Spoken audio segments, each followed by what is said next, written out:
Well, Redacted looks absolutely amazing. We're super excited to be officially revealing the game today. It's from the minds behind the Calisto Protocol, and it's a frenetic roguelike with a darkly comic twist. Here to tell us more, please welcome the head of Striking Distance Studios, Steve Papoutsis, and creative director, Ben Walker. Guys, welcome to Germany. How are you? Thank you so much for having us today. It's great to be here. Awesome. This isn't the first time that we've actually seen the trailer. We've seen it where it was under the codename Project Birdseye. Can you tell us a little bit about the secrecy and about Redacted now? Sure. So when we first started thinking about this project, we started prototyping from the controller out. We were really interested in creating fast, responsive controls that worked for melee and shooting and our energy mechanic. And so as we were developing that, we then talked about the types of games we liked, and we found ourselves playing a lot of roguelikes. What we liked about that particular style of game was the replayability and the experimentation that occurs. So you have strategic and tactical choices. So all of those things kind of came together, and as we were prototyping it, we thought, well, let's see what people think of this. So we released that trailer that you mentioned for Project Birdseye, and that was met with positive reception. So we're here today with you, thank you, to announce the official name of the game, which is Redacted. No, it's amazing to see it, and I know we're going to be going through a load of gameplay as well for viewers to be able to check out. But it looks amazing. So good. I mean, you guys mentioned it there. It sounds like you had a lot of fun making the game, and certainly it's a wee bit of a departure from the Calisto Protocol and what players might expect from you guys. But as we look at some of the gameplay, can you tell us a bit more about Redacted, and then what can we expect to look forward to? Sure, absolutely. So again, it's a roguelike style game, and it's focused in a prison. So one of the things that we thought would be really fun was developing the story around what it would be like when a zombie outbreak occurred in a prison. So not only are there workers at the prison, but there's also inmates. So we thought that was an interesting idea, so we started developing along those lines. And we also included some of those key elements of roguelikes that I mentioned, which are the experiments that we have, which are our upgrades, and the various skills and meta currencies that you can use in-game to really change your play styles as you go through the experience. You mentioned a load of the prisoners. They're called rivals in the game, aren't they? Can you explain to us what rivals are and how that's going to affect the gameplay? Absolutely. So the idea, again, with the rivals was, hey, you know, there's other people in this prison, so what would they be doing during this outbreak, right? So we thought it would be interesting if there was a race to one escape pod. So not only are you racing against the rivals, but you're also having to deal with them. So they can do things like have room modifier attacks where they can slow you down or impede your progress, but you can also counter back to them, and you can use your own environmental control attacks and try to slow them down and impede their progress. Not only that, but then you can also square off against them in one-on-one fights. So think of them as like bosses as you go through the experience. And so not only do you have the challenge of the various monsters within this game, but you also have to deal with these rivals who are trying to escape. Yeah, and you can kind of see their progress along the bottom of the screen on the gameplay, can't you? Yeah. And like if they're still standing and what's kind of happening to them. Absolutely, yeah. Catch up as well. Nice. I mean, going back a little bit, I understand it's a roguelike, and when I think of that, I think permadeath, but maybe, Ben, you could show us how that's going to be quite a core part of the gameplay in Redacted. Sure. So this is actually the area where you start when you die and you come back. And on the team, we like to say death is the opportunity to come back stronger. Nice. And so, you know, we have our punching bag here. As you can see, these are all our terminals where you buy your permanent upgrades. On the right, we have all of our currencies. The top one is the credits, which is only spendable and remain used inside the game. Yep. And then we have our contraband here, which is for our permanent skills. So I can purchase one of these and then equip it on the side. So you actually build your own kind of loadout here, and I can actually buy more slots as I progress as well. So we have about 45 of these across 5 pages, so there's really a lot to dig into here. Yeah. That's a lot of different combinations for you to use. What other meta currencies have you got on the right hand? Because we can see them on the right hand side of the screen. What are they, and how do we what do we spend them on? Yeah, so over here we have the security IDs, which you purchase suits with. And as you can see, we have lots of suits to choose from. They look so cool. Have you got a favorite one? This is one of my favorite ones, the pilot suit. Pilot so suit, nice. I'll purchase it now, and then every suit has an initial buff that it gives you, and then also you can go and increase the upgrades to it as well. And so clearing 30 rooms, I'll get to reload my weapon faster. Okay, sick. So there's a lot of progression opportunities as well. So if you find like your own particular playstyle that you really like, you can hone in and focus on that and be like, all right, this is how I want to approach the next round. Exactly, and your skills and your suit and then your guns all play into how that build works out for you. So sick. what else do we have? What else do we have here? So we have 5 melee weapons and 8 ranged weapons, and players can mix and match those any way they like. These are some of my favorites, the dual blasters. That look nice. Yeah, and then once the player escapes for the first time, they'll be able to unlock the upgrades for the weapons as well. So it keeps going, and you can keep going farther, keep getting stronger. Yeah, and what else is there in the hub for players to get involved with? So this is where we can transfer currency and also buy things like the first aid station in between levels, which is very, very important. So here, let me purchase the environment control. Let's get going. So as Steve was talking about, this is how you attack rivals remotely. So you purchase the upgrades here. Yeah, because we saw this happen a couple times in the gameplay that we saw a little bit earlier, didn't we? Yeah, exactly. And this will slow them down, it'll stop them, it'll do damage. And then once you buy all of them, you get the next tier of it. So you just keep upgrading and upgrading. Okay, sick. There's on the screen there was something about a combo with the rival attacks. What was that about there? Yeah, so when you actually do your rival attack, you select the rival, and then you have to you have a limited time to kind of punch in this code. Sick. So there's a little bit of a rhythm to it. Yeah, rhythm game, love that. Yep. Okay, sick. That's so cool. And then the final two we've got are the redaction map and the performance review center. What are those?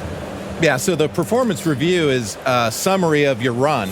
So here you can see what experiments you used, how many meta currency elements that you collected, the schematics and the fabrications. So this is a good way to kind of strategize as you go through, see what you did before and see what you might try to do next time. In addition to that, we have the Watcher log, which actually provides a lot of deep statistics for you. It's fun to kind of min-max and see how you did against the various rivals, which experiments you tend to gravitate towards, and you can see that all here. So it's fun to kind of dig into the statistical element of the game. It's also where I can see people getting so competitive. That's like going like, no, I can get a faster time than you. I can do better with this setup, and see like all that kind of comparison. Like I know, like us at the Xbox On team would do that an absolute ton on stream. How many Stumbaton skills have you got or something? Yeah, exactly. And then we've got the redaction map. Yeah, so this ties into kind of the mystery of our game. So here you're going to find out about the rivals. As you go through the game, you're actually going to find these computer rooms. And when you interact with the computer room, you're going to see these dossiers. And as you go through and unredact the information here, you'll actually be gaining positive buffs for yourself. So you're going to be increasing the damage you do against the enemies. You're going to be creating vulnerabilities for them. And so you'll also be doing all that. And in addition to that, you're going to find out more about the rivals and a little bit of their backstory. So it's a key component to really being able to deal with and handle the rivals. Oh, that's awesome. What I do know is we've got a lot more gameplay to check out, because it'd be amazing to see all these different like weapons and upgrades in action, so you can talk us through it. Yeah, so absolutely. Let's check out some more gameplay. But honestly, one of the things I love so much about games is when there are so many options to you as a player, and that's what Redacted has for you to progress and improve. So Bex, what do you think as well? I mean, yeah, I'm really enjoying this kind of like secret element to the dossiers and these rivals, and I really like some of these headings that we've got. There's some interesting topics that I'm excited to explore later. Oh, who's this guy? All right. Got a little outline here. Yeah, so this is a mysterious figure that we call Mr. Green. Mr. Green. He's a bit of a cleaner, and he's at the prison. We don't know why. Hopefully players are going to find out. But he'll be interacting with you and kind of providing you some insights as you progress through the experience. Okay. And so, yeah, I don't want to give away too much, No. but Mr. Green is a shadowy figure. Okay. Seems like we can trust him right now, but given all of the rivals and all of the other people that you've told us about so far, I'm not too convinced I don't know yet. if you can ever trust the shadowy figure. That to me is just like, especially one in a prison, that just doesn't seem to work. But because there's so many options of how to play the game, can you kind of run us through some of your favorite builds? 'Cause I think this is us going up against one of your rivals right now, sick. isn't it? Yep, absolutely. Like Steve mentioned, we call our upgrade trees experiments. Yeah. And so we have a total of 115 of those in the game, split up against across 7 categories. A couple of my favorites are the biotech, and mixing that with the electricity or the energy build. Speeds up rates of fire, and then biotech has a great skill called Rot, which enables enemies to explode on death. Nice. So you can see we're using it right here on his main fire. Oh, cool. I love an area of effect. That's always helpful. Yeah, there's also like constant combination of using melee and ranged attacks, isn't there, throughout the gameplay? There is, and since you don't get to choose which upgrades you get to pick every time, you'll find yourself exploring and finding new ones that you weren't expecting that turn out to be really fun. And so we've had a lot of people start to play different ways just because they stumbled on a really fun build. Yeah, it's always going to be one of the funny bits. It's like, you're going to go, no, I'm going to go use these guns because this is what I want to use. I love them. And then you'll be like, wait, no, that's like the most powerful melee weapon in the game. I'm just going to go melee build or something like that. Yep.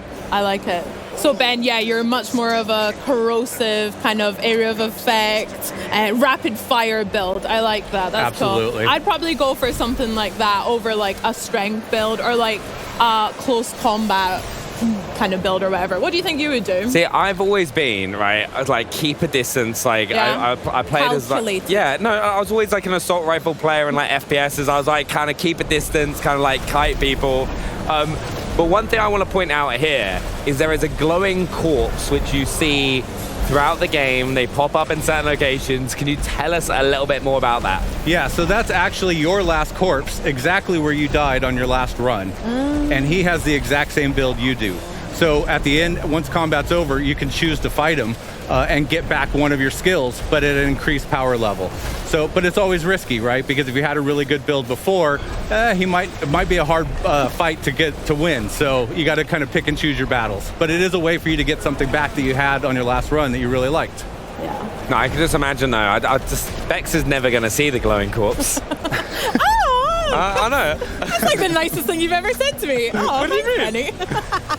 I mean, yeah, the glowing corpse sounds great. I love that element of, it's almost like Soulsy. You get that reward for going back to the same place, and especially in roguelike atmosphere. I love that as well. I mean, we're seeing so many sick-looking visuals here. I can notice some of the symbols from your game's Calisto Protocol and lots of this new art style that we can enjoy as well with our eyeballs, which is great. But what was your philosophy behind this and, like, I guess kind of moving away from Calisto Protocol too? Right, so we wanted to create something that was different and lean into things that we really enjoy. So we're big fans of comic books, graphic novels, and we also wanted to have more of an irreverent, fun tone to this game. So we gravitated towards this style and look that you see in the game. It's a little bit more vibrant, colorful. It's gorgeous. And it allowed us to really experiment and play around with the variety of enemies. I think we have over 34 enemies in the game. So we really wanted to just kind of go all out with the colors and everything. So that really worked well for us, and we think it definitely looks different than the previous game. And the other thing that we really liked about this particular game this time was we partnered with a group called Mutato Musica. Okay.